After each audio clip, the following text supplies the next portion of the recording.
Assalamualaikum warahmatullahi wabarakatuh. Alhamdulillahilladzi arsala rasulahu bil huda wa dinil haq liyuzhirahu 'alad dini kulli wa kafa billahi syahida. Asyhadu an la ilaha illallah wa asyhadu anna Muhammadar Rasulullah la nabiyya ba'da amma ba'du. Pertama-tama kita ucapkan segala puji dan syukur atas kehadirat Allah Subhanahu wa Ta'ala yang telah melimpahkan rahmat dan karunia-Nya kepada kita semua sehingga kita dapat melakukan presentasi makalah pada pagi hari ini. Salawat beserta salam kita hadiahkan kepada pucuk pimpinan umat Islam sedunia, yakninya Nabi Muhammad sallallahu alaihi wasallam. Yang terhormat Ibu Nur Fitria Dewi dan yang saya sayangi teman-teman kelas A Hukum Ekonomi Syariah. Baiklah, sebelumnya saya memperkenalkan diri. Perkenalkan, nama saya Miftah Alia Rahma, NIM 1221004 sebagai moderator dan beserta kelompok 3 yaitu Wulan Halikmatullah NIM 1221010 dan Putri Sakinah NIM 1221005.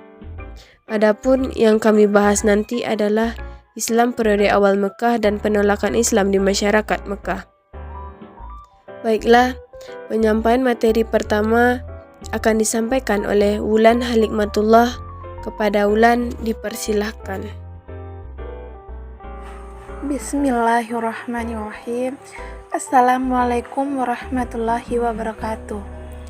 Saya yang bernama Wulan Halikmatullah akan menjelaskan tentang Islam periode awal Makkah. Islam periode awal Makkah. Deklarasi kenabian Muhammad SAW disebutkan dalam sejarah. Tidak berjalan mulus, ia justru sebagaimana terlihat di kota Mekah menghadapi banyak rintangan dan cobaan. Baik dalam identitas baru waktu itu sebagai nabi utusan Allah Subhanahu wa Ta'ala, untuk menyampaikan kebenaran maupun rintangan saat menyampaikan ajaran Islam itu sendiri. Tujuan dakwah Rasulullah SAW pada periode Mekah adalah agar masyarakat Arab mampu meninggalkan kejahiliannya dalam bidang agama, moral, dan hukum, sehingga menjadi umat yang mempercayai kebenaran utusan Allah Subhanahu wa Ta'ala dan ajaran agama Islam yang disampaikannya, sekaligus agar dapat mengamalkannya dalam kehidupan sehari-hari. Agar dapat tercapainya tujuan-tujuan tersebut, maka dalam berdakwah Rasulullah SAW mempunyai strategi dakwah yang beliau lakukan, yaitu dakwah secara sembunyi-sembunyi dan dakwah secara terang-terangan. Dakwah secara sembunyi-sembunyi atau disebut sirriyah. Sebagaimana diketahui bahwa dakwah Nabi di Makkah dilaksanakan dalam dua bentuk. Yang pertama, dakwah dengan cara sembunyi-sembunyi. Ibnu Ishaq menyebutkan bahwa dakwah secara sembunyi-sembunyi berlangsung selama 3 tahun. Makkah merupakan sentral agama bangsa Arab karena di sana terdapat Ka'bah dan penyembahan terhadap berhala serta patung-patung yang disucikan seluruh bangsa Arab. Hal ini sangat dimaklumi jika pada awal dakwahnya Rasulullah menyampaikan Islam kepada orang yang paling dekat dengan beliau, anggota keluarganya, dan sahabat-sahabat karib beliau. Di samping tentang ketauhidan, beliau juga mengajarkan tentang kebaikan dan kebenaran. Jadi, dakwah secara sembunyi yang dilaksanakan pada saat itu merupakan upaya untuk mengantisipasi terjadinya penganiayaan kaum Quraisy dan berbagai cara mereka untuk menghalangi manusia dari jalan Allah. Dalam dakwah secara sembunyi-sembunyi, terdapat beberapa orang yang langsung masuk Islam. Begitu Rasulullah menyampaikan dakwahnya tentang Islam. Mereka adalah istri beliau, Ummul Mukminin Khadijah binti Khuwailid, pembantu beliau Zaid bin Aritas bin Syurahbil Al-Qabi, Ali bin Abi Thalib, serta Abu Bakar As-Siddiq, yang dikenal sebagai Asyabibunalawalun. 2. Dakwah terang-terangan. Setelah selama kurang lebih 3 tahun Rasulullah berdakwah secara sembunyi-sembunyi, maka tibalah berdakwah secara terang-terangan yang dimulai setelah turun Al-Quran.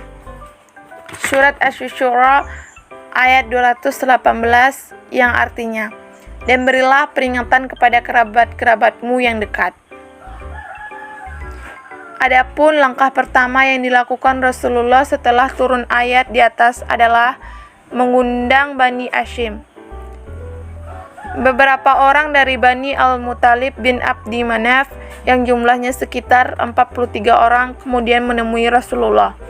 Semua keluarga menentang, termasuk pamannya Abu Lahab, kecuali Abu Talib yang langsung menyatakan akan melindungi semua kegiatan yang dilaksanakan oleh Rasulullah.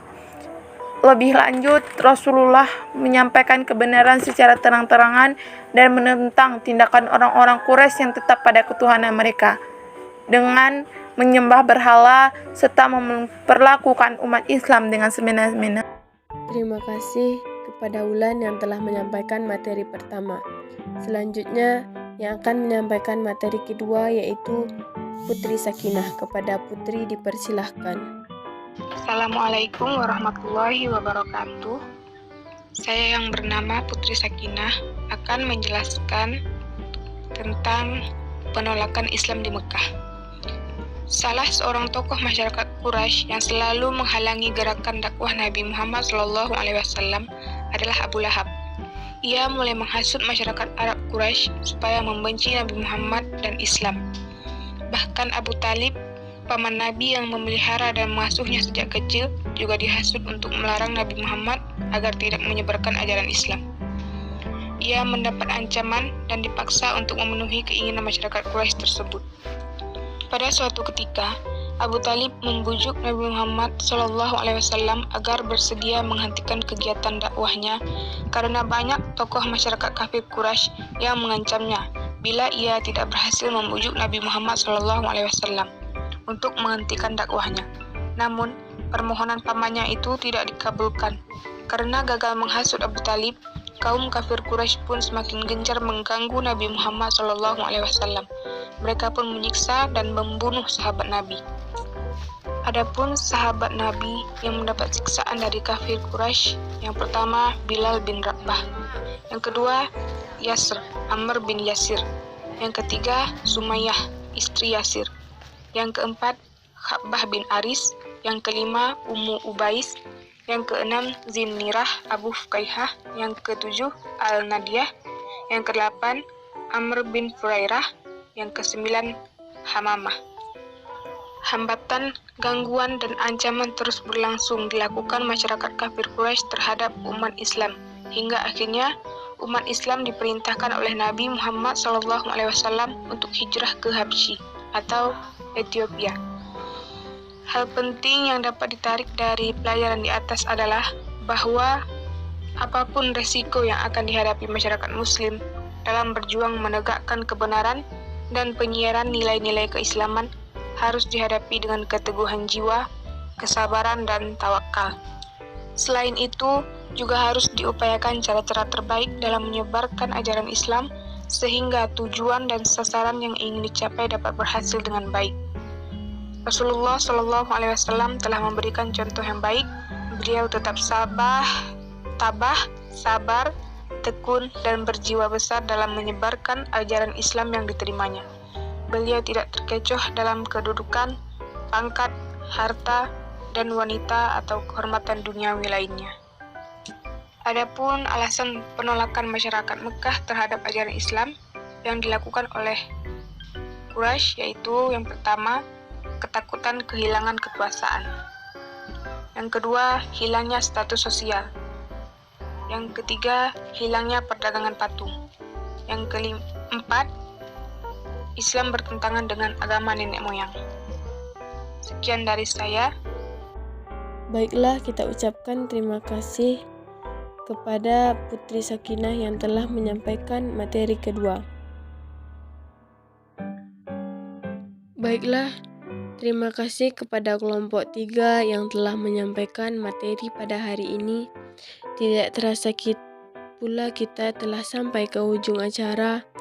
Saya selaku moderator pamit undur diri. Jika ada kata yang salah tolong dimaafkan.